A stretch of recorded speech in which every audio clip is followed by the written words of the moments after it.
Évidemment, et Motard. Sa première vidéo a été postée il y a 10 mois seulement. Fort de 10 285 abonnés, comme il le dit, et de plus de 366 000 vues. Il est posé dans le YouTube Game. Il parle très souvent de Zizi dans ses vlogs. Il serait Illuminati à 16h. Il mange des fricadelles matin, midi et soir. Et a refourgué sa Chiver 750 pour un 650 VR6 blanc qui n'est pas inconnu des rues lilloises et même de certains chemins de terre environnants. Je vous demande d'accueillir en live, en chair et en zizi encore une fois, Wallan. Salut les biatchs. Génial. Génial. Mais je l'appelle une vers6. Je dis une vers6. C'est une vers6 là ? Et féminine, ouais. D'accord. Bon, alors j'ai ma question rituelle. La question c'est qui es-tu, d'où viens-tu et où vas-tu ? Où vas-tu ? Alors je suis Wallan, je viens de Lille. Je vais en horizon, tu veux dire ? Où vas-tu ? Tu réponds ce que tu veux. Ça n'a aucune. Où vas-tu ? Où je vais ? Je vais vivre ma passion. Dans le futur, Marty, on va dans le futur. Pourquoi tu as mis une caméra au départ sur ton casque ? C'était quoi l'idée ? Sécurité ? T'avais déjà une idée de vidéo ? C'était quoi Alors, la caméra que j'ai mis sur mon casque, c'était pas il y a 10 mois, mais c'était en septembre 2014. Donc c'est il y a presque plus d'un an et demi, bref. Et c'était quand j'avais une 125, parce que j'aimais beaucoup les vidéos de moto, genre QWERTY Julien, j'avais commencé là-dessus. C'était avant de faire de la moto. Il y a beaucoup de gens qui, comme moi, qui avant de commencer à faire de la moto, qui regardent des vidéos pour essayer de se mettre dans le bain, puis après ils regardent les essais de la moto qu'ils vont acheter, etc. Tu les remates en boucle, quoi. Ouais, c'est clair. Du coup, j'avais commencé par ça. Je me disais, tiens, je vais essayer je vais faire, c'est un peu débile comme démarche. C'était, tiens, je vais faire comme machin, je vais faire un peu pareil. J'ai envie de récolter les vidéos les moments bizarres que je trouve que tu vois sur la route. Voilà. Et finalement après j'avais arrêté au bout de 2 daily observations. Ça m'avait saoulé un peu. Et puis la 125, voilà, c'est pas terrible à regarder. Voilà, il se passe pas tellement de choses. Et ensuite, je suis revenu en mars, et là, j'avais regardé plus de vidéos à l'époque, notamment Royal Jordanian, et j'étais vraiment parti sur cet esprit simple, sans voix, juste voilà, des juste trucs la moto, brut, la route, ouais, voilà, c'est ça. C'est fort pour un ça. peu à la Mister Kido, Royal Jordanian aussi, quoi. Et puis après, j'ai ouvert ma gueule un peu. T'as vu que ça marchait mieux quand tu ouvrais ta gueule. J'ai commencé à parler. C'est pas que ça a commencé à marcher, c'est que j'ai pris beaucoup plus de plaisir à faire les montages, et du coup ça a dû se ressentir beaucoup plus, je pense. C'est pour ça peut-être que ça a marché entre guillemets. Et non, j'ai pris plus de plaisir, et puis c'était drôle, quoi. Enfin voilà, comme je parlais beaucoup souvent tout seul dans mon casque, comme beaucoup. Voilà. Pourquoi tu as fait du vlog en moto et pas un vlog sur le maquillage ou la bourse en ligne ? Alors je fais pas de vlog vraiment en moto. Enfin, ça m'arrive assez rarement quand même. Mais sur la moto, en fait. Ce que tu fais, tu considères pas en fait que c'est du vlog moto ? C'est pas le fait de raconter ce qui se passe ? Non, c'est plus de la daily observation. Dans ces cas-là, t'es pas dans du. Ouais, voilà, tu vois, je suis plus centré là-dessus. Je fais parfois des petits vlogs, mais tu vois, j'aime pas trop parler pendant 10 minutes non-stop sur un truc. C'est toujours des scènes coupées en fait que je fais. Je pourrais jamais parler d'un jump cut, comme ça. Jump cut, ouais. Voilà, c'est ça, parce que je pense que les gens s'emmerderaient tout simplement. Enfin bref. Et non, du coup, c'est plus daily observation. Ouais, c'est plus des montages d'un peu partout, faire le con avec les vidéos que je trouve, mais toujours en rigolant et avec la bonne humeur. Et pourquoi du coup la moto et pas, j'ai dit, le maquillage. Pourquoi la moto en ligne, c'est bien la bourse en ligne. Maquillage, parce que il y a déjà trop de monde dans le maquillage, malgré le fait que je me maquille tous les jours. Il y a quand même pas mal de monde déjà. C'est vrai que il y a quand même beaucoup de chaînes. Mais parce que en fait, quand tu vois le nombre de guignols qu'il y a sur les routes, tu peux vraiment faire un contenu régulier, et tu peux vraiment t'amuser au lieu de les engueuler ou quoi, juste à te moquer d'eux via des montages ou etc. Ouais. Et à chaque fois, tu vois, à chaque daily observation, je me dis putain, mais est-ce que j'aurai encore autant de vidéos ? Est-ce que peut-être qu'un jour je pourrai en sortir qu'une par mois parce qu'il y aura moins de monde ? Mais non. Il y a toujours du zizi sur la route. Du coup, par rapport à ta chaîne YouTube, tu penses quoi de tout ce qui est avis positif ou négatif sur tes vidéos ? Tu réagis à tout ça ? Tu réponds à... Je réponds vraiment à tout, enfin presque tous. Il y a énormément de commentaires très positifs, des gros messages d'encouragement. La communauté est vraiment mais adorable. Tu vas sur des vidéos de jeux vidéo, mais t'auras jamais ça, quoi. Tu vas sur des vidéos de maquillage, t'auras jamais ça, quoi. Franchement, excellent. Donc, je remercie tous les gens qui commentent à chaque fois. C'est vraiment très, très sympa.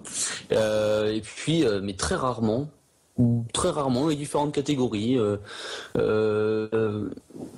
Non, il y a des gens qui vont, par exemple, signaler quelques dépassements vers à droite, etc. Tu sais, quand tu dépasses par la droite, etc. Du hater sur Internet, t'en as toujours. Hein. Ouais, mais ça me dérange pas trop. Moi, je trouve que c'est important quand même, parce qu'il faut toujours un petit contre-pouvoir. Très vite, c'est comme la vidéo récemment de 2Game. Ouais. Il a une chaîne YouTube, je sais plus, d'environ peut-être 600 abonnés environ. Ouais, il a posté une vidéo d'un petit road rage où un mec le fait chier, etc. Il s'est monté à 100 000 vues d'un coup. Ouais. Et là, tu gères plus trop, c'est vrai, au niveau de la barre des j'aime pas. J'ai pas eu trop le problème. J'ai pas eu ce problème-là. En tout cas, moi, de mon côté. Ok, des projets particuliers pour 2016? T'as des idées? Projets particuliers? Ouais, j'ai des idées. J'ai déjà commencé à tourner une sorte de petit court-métrage. C'est un peu un gros mot, mais une sorte de petit film, tu vois, qui dure 4-5 minutes. Mais tu te lances dans l'enduro déjà, c'est bien. Ça, c'est très bien. Bonne idée. Un petit peu, pas très doucement. Vraiment très doucement, pas autant que Galore. Mais en tout cas, certainement un petit film de 4-5 minutes, vraiment con, tu vois. Ouais. Mais c'est bien, je pense niveau que Zizi, etc. Mais tu vas changer un peu des délais d'observation. Le format, un petit court-métrage, un petit truc, tu vois.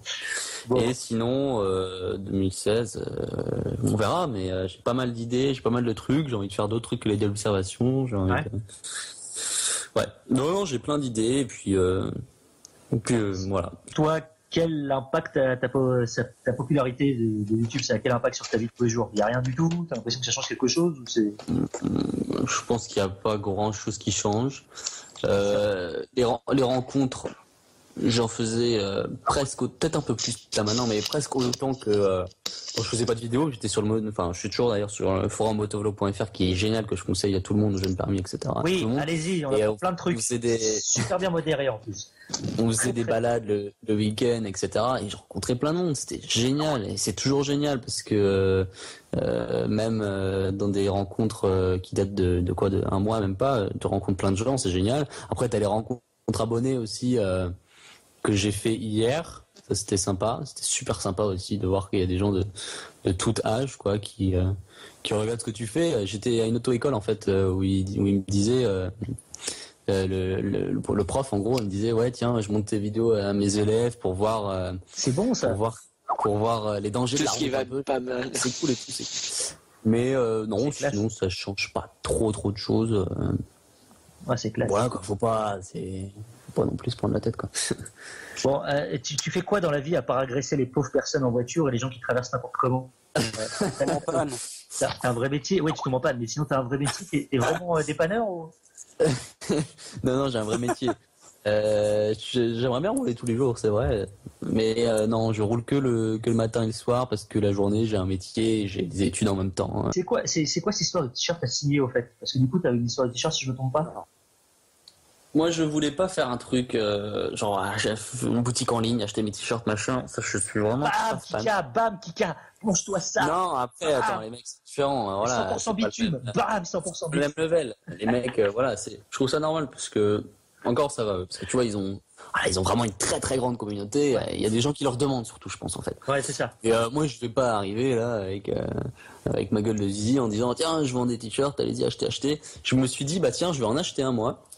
Et je leur dis, dites-moi où vous habitez, autour de Lille, dans un rayon de 50 km quand même, et je viens vous voir. Du coup, j'ai fait une tournée il y a 2 semaines, je pense, tout un week-end où je suis allé voir les gens, où dès que je passais voir quelqu'un, on buvait un verre, on signait, etc. On rencontrait. Ils me suivaient ensuite en moto derrière, ça faisait un cortège à la fin. Enfin, c'était drôle.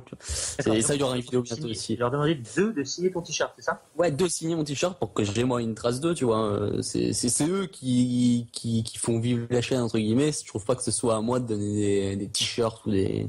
Je préfère l'effet inverse d'aller voir les gens, etc. Je trouve ça plus respectueux des gens qui regardent et ça fait moins je me prends la tête, etc. Oh, le clash, ça sent le clash dans pas longtemps. Non. Tu veux, je te prépare une petite musique, les clashs je connais. Il y a moyen que je te prépare un petit texte. Il y a moyen de faire un truc bien. Walan versus Kika Linak. pense qu'il y a Non, moyen. non, pas du tout. Alors, c'est un mec que Non, je plaisante, Ika. Tu comptes changer de moto dans l'avenir ou pas du tout?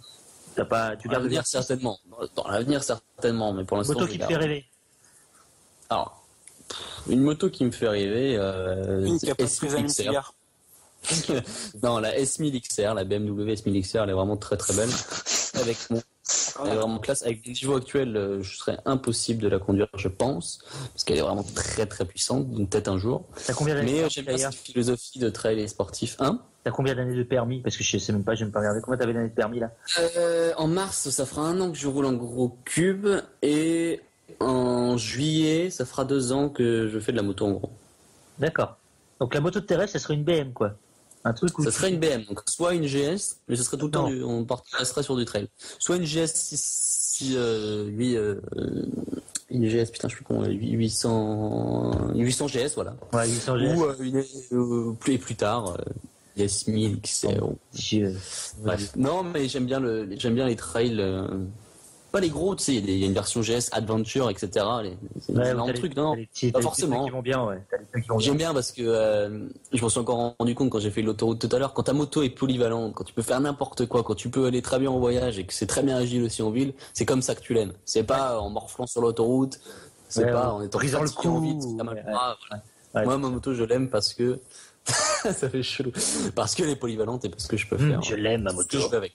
C'est ça qui est bien. C'est ma femme. Tu vois, t'achètes plusieurs motos, comme ça, t'as toutes les utilisations possibles. Ok, Voilà, là, je sais que mais faites le top. Je pour un motard d'avoir plusieurs motos, des différents types, faut niquer l'argent des abonnés. C'est ça.